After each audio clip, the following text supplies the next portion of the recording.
प्राचीन काल में बनारस में ब्रह्मदत्त नाम के राजा का शासन था। उस समय बोधिसत्व का जन्म एक धनी ब्राह्मण परिवार में हुआ था। जब वे बड़े हुए तो शिक्षा प्राप्त करने के लिए तक्षशिला गए।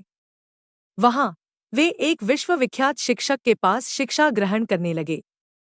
बोधिसत्व अपनी तीव्र बुद्धि और ज्ञान के कारण 500 छात्रों के समूह में सबसे प्रमुख और पसंदीदा शिष्य थे। शिक्षक की एक जवान, रूपवान और सुशील बेटी थी। जब वह विवाह योग्य हुई तो शिक्षक ने सोचा, इन 500 शिष्यों में बोधिसत्व सबसे गुणी और ज्ञानवान है। मैं अपनी बेटी की शादी उससे करना चाहता हूँ। लेकिन यह एक ब्राह्मण का परिवार है और मुझे अपनी बेटी के लिए कुछ कपड़े और आभूषण जुटाने होंगे। मैं उनकी परीक्षा भी लूंगा। तब शिक्षक ने सभी छात्रों को इकट्ठा किया और उनसे कहा, हे पुत्रों, मैं अपनी बेटी का विवाह करना चाहता हूँ, लेकिन मेरे पास पर्याप्त वस्त्र और आभूषण नहीं है।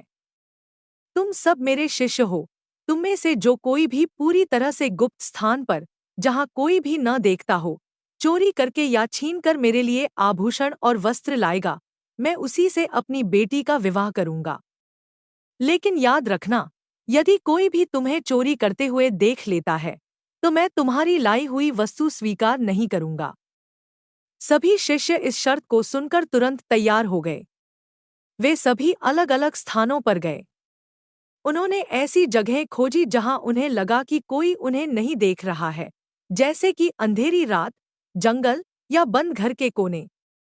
वे चोरी या छीनछपड़ द्वारा कपड़े और आभूषण लाए और चुपचाप शिक्षक को सौंप दिए। बोधिसत्व की सत्यनिष्ठा। लेकिन बोधिसत्व चुपचाप और खाली हाथ बैठे रहे। शिक्षक ने उन्हें खाली देखकर पूछा, प्रिय पुत्र, तुम कुछ भी क्यों नहीं लाए? क्या तुम मेरी बेटी से शादी नहीं करना चाहते? बोधिसत्व ने दृढ़ता से उत्तर दिया, गुरुवर, आपने कहा था कि केवल वही वस्तु स्वीकार्य होगी जो गुप्त रूप से लाई गई हो, जहां कोई भी न देखता हो।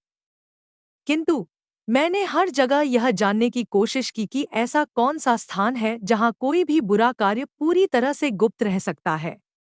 मुझे ऐसा कोई स्थान नहीं मिला, क्योंकि हर बुराई को 3 प्रकार के साक्षी देखते हैं।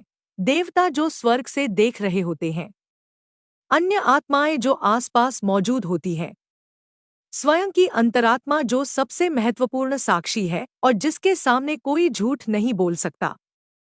चूंकि कोई भी पाप कर्म पूरी तरह से गुप्त नहीं हो सकता और मैं नैतिक व्यक्ति हूँ,